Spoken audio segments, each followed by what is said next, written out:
Αυτό το σημείο, μέχρι του σημείου να παίρνει ναρκωτικά, απέχει πολύ. Φυσικά.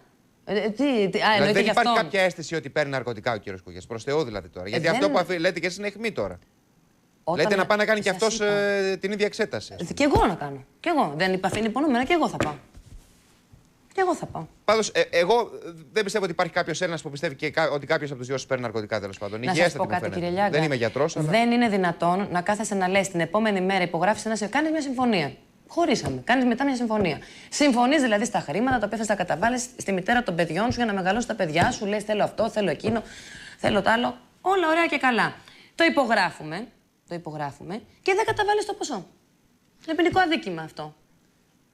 Πώς θα ζήσουμε, δηλαδή, πώς θα γίνει. Δεν πρέπει πρώτη του μηνός να πηγαίνει. Και απορώ μετά από όλα αυτά, γιατί ο δικηγορικός σύλλογος, πού είναι ο κύριος Παξινός, γιατί δεν έχει γίνει, δεν τον καλεί ο δικηγορικός σύλλογος για την αναξιοπρεπή συμπεριφορά του.